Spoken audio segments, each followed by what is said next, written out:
Yan, good afternoon mga ka-farmers. Ayan, nandito tayo sa Banawang East. Ano po sir, Banawang East ano po, ng Mungkada. Ayan, wow. Yan po, lalayo ako ng konti ano. Yan, ayan, yan pala bro. Para naman jug na yung papaya na yan. So ilang buwan na to sir? Yung Bagsi 6 months na. 6 months ano. So nakailang buras ka, nakailang ani ka na? 4 times na siya. 4 times siya no. So ito ay ano, nakausap namin kanina si sir, medyo tinamaan siya ng itong tawag nito, itong lamig nung nakarang December tapos January. Pero ayan, kung titingnan nyo po ano, mga nagpapapapaya po. Ayan. Anong sabi mo kanina sir?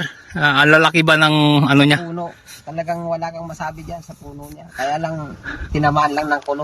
Opo. Kahit mga talong nga dyan, ganun, Opo. nagkulo.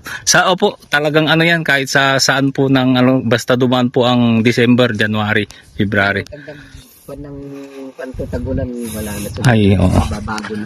Ayan po, tingnan nyo po, hitik na hitik ng bunga. So, narinig po natin, 4 na beses na, ano. So, yung sa kabila, sir, parang hindi po, ano yan eh, hindi kayo nagkakalayo ng pagtatanim yan eh. Ayaw, ganyan din lang. Oo. Kaya hindi gumamit ng mga... Oh, hindi po gumamit ng foliar fertilizer yan, pero yun po sa kabila po. Singtas lang po ng isang tao po. Opo, na sabi na lang nating wala pang 6 footer oh. Samantalang dito po, mantakin mo yan oh. Yung mga ginamitan ng ano. Ginamitan ng Growers Beat foliar fertilizer. Yan. Ayan sir, marami ka pang aanin dito. Di ba doon sa kabila, napulyar mo rin yung kabila mo sir? Marami rin doon, hit din doon. Oh, wow, grabe talagang. Kaya lang yung ano niya, Opo. tema, pag pumilipit yung dahon, yung mga iba hindi nabubuhay, yung nabubuhay, mga pilipit din pati buhay. Hindi bali sir, makakarigo ba yan? Ano rin yan, Opo. nabibenta rin dahil mahal lang pa. Ay, opo, ano yan? Babalatan mo lang yan, ano rin, papaya pa rin yan. So ay mga ka-farmers, dito itong update namin, ito yung ano binilag natin nung 3 months ago o 2 months ago. Medyo lampas at tao pa lang, pero ngayon tingnan nyo po, nasa ano na ata to, 18 feet. Ganyan. Grabe.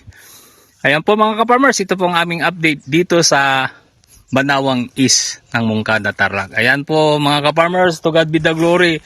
Kaya anong hinihintay pa natin? Tangkilikin na po natin si Growers Beat 1000 plus dahil ito po ang kasagutan ng inyong mga pananim. Saganang ani.